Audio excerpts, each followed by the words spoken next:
Hello everyone, my name is Topaz and welcome to Afro Feminista Vegan, a page dedicated to helping you start and sustain a healthy vegan lifestyle. Today we are going to be making a little bit of food and I want you to know what we're having. We are going to have black bean tacos with mango salsa. Sounds tasty, right? I got you. We are going to use these following ingredients to make this delicious black bean taco. Now, this black bean is a hybrid. It's a Cuban-style black beans used with Mexican-style setup. So for instance, Cuban-style black beans have a different flavor. They use vinegars in their black beans. And when I discovered that, I could not go back to regular black beans. You gotta add vinegar to your stuff. It's legit. So we'll be adding our organic black beans with our delicious vinegar. We'll be using some vegetables to add the flavor, onions and garlic. We'll also be using some spices. I like to use chili powder and also some cumin. This is a cumin pepper mix because I couldn't find cumin in its natural form here. But if you have natural cumin where you live, this is where you want completely pure cumin. Of course, your salt and pepper. And then for our mango salsa, we will be having limes, we will have mangoes, cilantro, onion, and that's it. Can you believe it? Mango salsa is super easy. So these more or less 10 ingredients, 15 ingredients, we'll be making our delicious tacos. Oh, and of course our corn tortillas. You can use whatever tortillas you want to use, but I chose corn. Great, so let's get started. So the first thing you want to do is to take your black beans and go ahead and rinse them. So follow me. Now you have your nicely cleaned black beans. The next thing you want to do is go ahead and slice your onion, but for this I'll be using a regular yellow onion.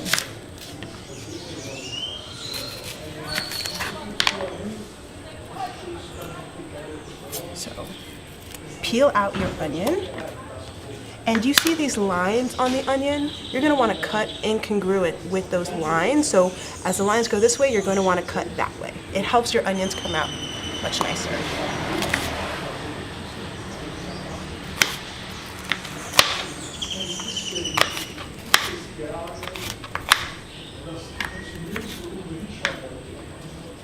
Slice in half, and then these onions come out in small squares.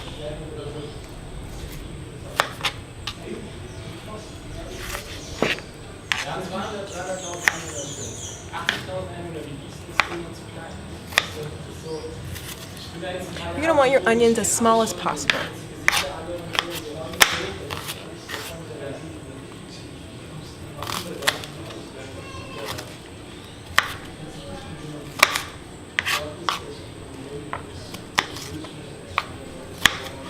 Mine are pretty chunky. Alright, excellent. So let's keep it at half an onion. Next, you want to take your garlic, and the key to garlic is garlic needs to oxidize. What does oxidize mean? Oxidize means that oxygen needs to enter into your garlic. So you'll want 2 or 3 cloves of garlic.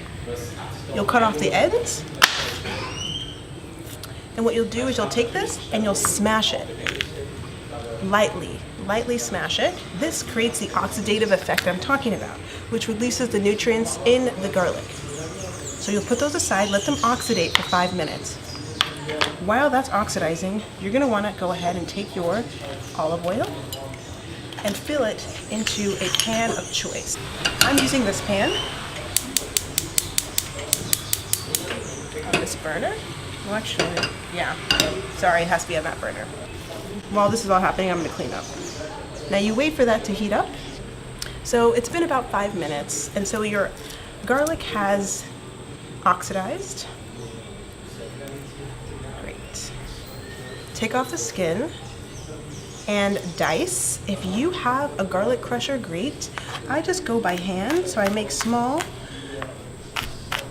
cubes of garlic.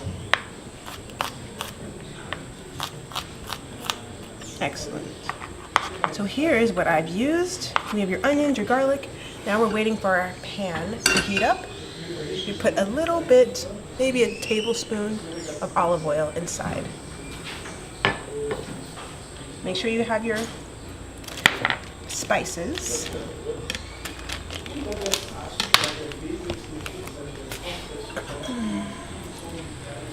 So once it starts to get hot, you want to add your garlic and your onions into the pan.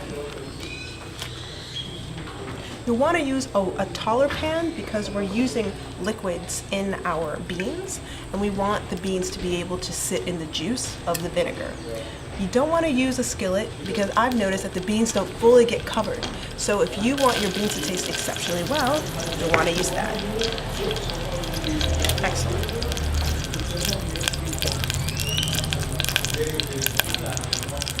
If your oil gets too hot, just turn it down and let it cool out a little bit. We're going to go ahead and put our onions in there.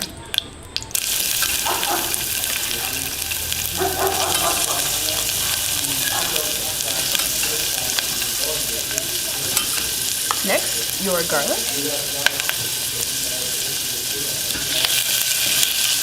Let this saute for 1 to 2 minutes. Actually, probably about 30 seconds. Let this saute for about 30 seconds. Smells good.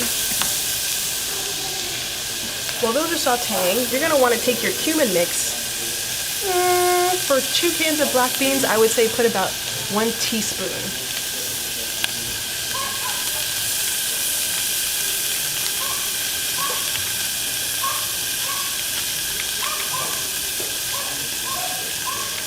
I didn't open this package very big.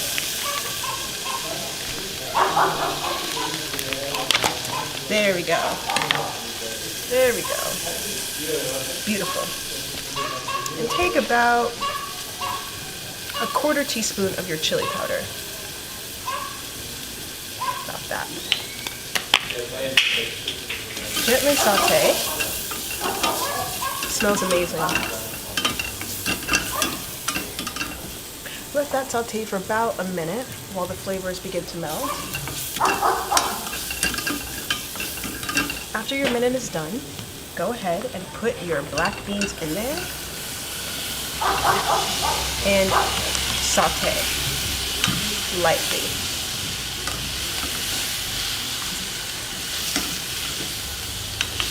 I love black beans. They're an excellent source of protein. They have B vitamins for energy, and they're very lean. They're a lean protein. So if you're someone that works out or runs or wants to be lean, this is the kind of protein that you want to eat. Other kinds of proteins might weigh you down.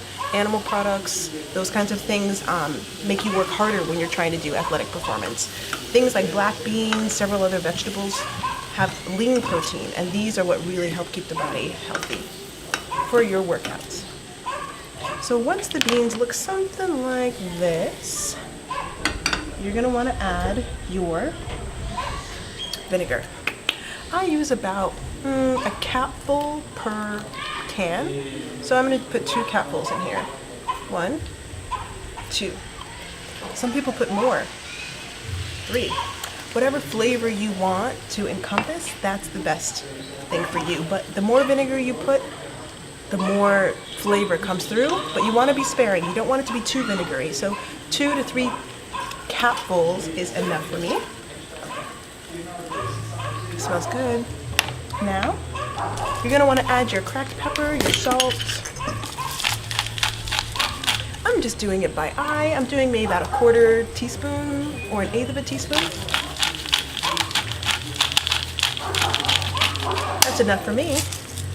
And for your salt, I just do a pinch or about 1/8 of a teaspoon as well. Maybe 1/4 teaspoon if you really like your stuff. What type of salt is that? This is sea salt because it's what I have. Typically, I would recommend Himalayan sea salt. I think it just has a fuller flavor. It's not better or worse, it's just different. So while that's going, just want to push that around for a little bit. And inside, you can see that there's some juiciness that's come out from the beans, and it's melding with the vinegar. You want to stir it occasionally for the next 3 to 5 minutes. Now, while that's going, you want to start on your mango salsa. So for me, I chose this really beautiful mango. You cut a mango, or I cut a mango, by slicing through and then peeling. Shaving it off, kind of like what you would do with a potato if you were making a potato dish. You want to be very thin. You don't want to take off too much mango. So be very thin with the peeling of your mango. It's mango season here in Costa Rica, so we have big ones and they're delicious, like super sweet. So, peeling through your mango very carefully. You don't want to lose too much. Now, once you have your mango fully peeled, don't forget about your beans. Go ahead and give your beans a stir. Maybe even try one if you want. Sample, see if you want more vinegar, more salt, more cumin.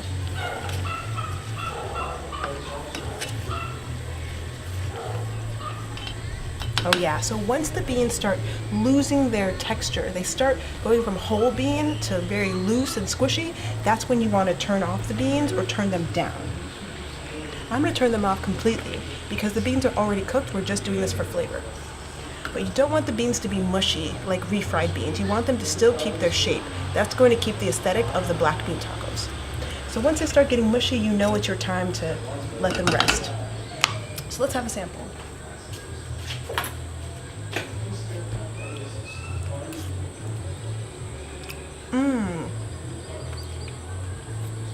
I'm telling you, once you go with the vinegar, you can't go back. It just adds a subtle layer of flavor that other black beans just don't have. Go Cubans for creating such an excellent idea with that. So now that these are here, you can take these and put them off to the side. You're gonna wanna come back to your mango salsa. And now that we're back here with our mango salsa, you're gonna wanna cut around the perimeter of the mango to get off as much flesh as you can. You're gonna want maybe a cup or half a cup of mango. It all depends on the flavor palette that you're going for.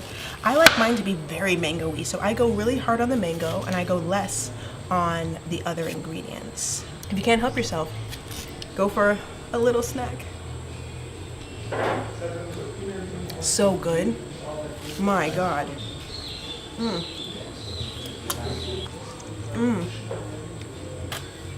That's good. So then you take your knife and you cut small cubes of mango. Small cubes of mango. Go ahead and put that in a separate bowl, away from other distractions. Great.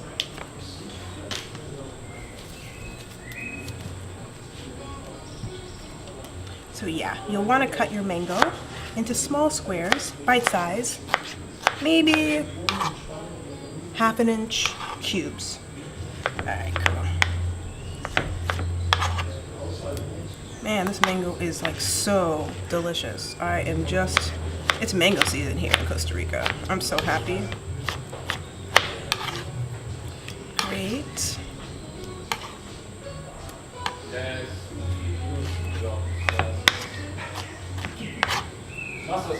Doesn't that look delicious? I couldn't help it. That's enough mango, you guys. I have to eat the rest. Once you have your mango, I'm gonna go ahead and clean my cutting board and start on the onion. You never know who has allergies. You never know who might, be allergic to something. So if you're cooking for others, I always recommend washing your knife and your spoon. Your knife, your cutting board, any utensils that you might be using, because you just want to make sure that you're doing it safely, so no one feels that they might get sick from your food. So you should cut your onion into small, thin cubes. You'll want about a quarter cup of raw red onion. If you're not a raw onion fan, then maybe this salsa is not for you. The hand of God just came and took an onion. So then you want to throw your onion in there. Next thing you want to do is take your cilantro, and you're going to want to separate the leaf from the vine. My cilantro is well loved, let's just say that, and it needs to be eaten immediately. Oftentimes the food that we tell ourselves aren't good, or aren't or too ripe is not true. A lot of the times the food that are too ripe is the perfect time to get it. Cilantro, bananas, mangoes, papayas. If things start to look a little ugly, like, ooh, that apple's looking a little ugly or that papaya's looking a little gross, sometimes that's the best time to get some vegetables and fruits. So I always pay attention to when my food is at its ripest. That's when you get the most nutrients, and that's what you want. So my cilantro is on its way out. I'm gonna make sure it gets loved in this meal. So then you're gonna wanna take your cilantro and you're gonna wanna dice it very finely. Very finely.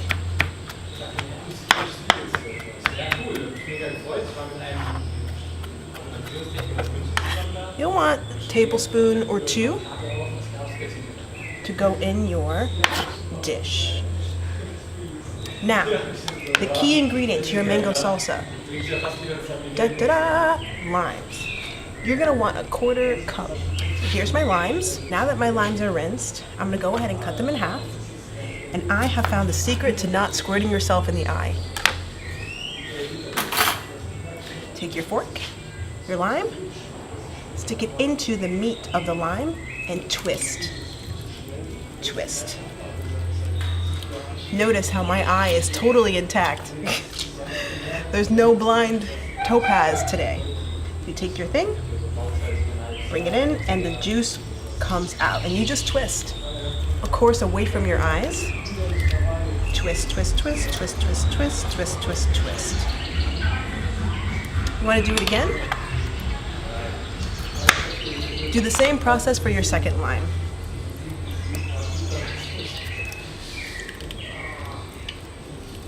That's gonna be delicious. I'm already looking at it like, yeah. These 3-4 simple ingredients really make the salsa so special. It's tasty. That's it. It really is a raw salsa. There's no blending. Just add it to the top of your thing and then you enjoy. So using your fork or utensil of choice, you lightly stir. I wonder if I have a bell pepper. I don't have a bell pepper. That's actually what's missing is a bell pepper. I should have got it when I was at Old Harbor. Couldn't think. Well, this is good as is. You can add bell pepper to this. You can add tomatoes to this. You can add any combination of, not any combination, but you can add many kinds of combinations of vegetables to this. My favorite is to add bell pepper, but today I'll just stick with the onion and mango because I want just the mango goodness. So the next thing you want to do, now that your beans are done, your mango salsa is done, you want to go ahead and heat up your tortillas. So as you see, we have tortillas here. Open the package and meet me over here on the stove. So next you want to heat each of your tortillas. You don't have to, but I like to have them a little warm. They're good either way.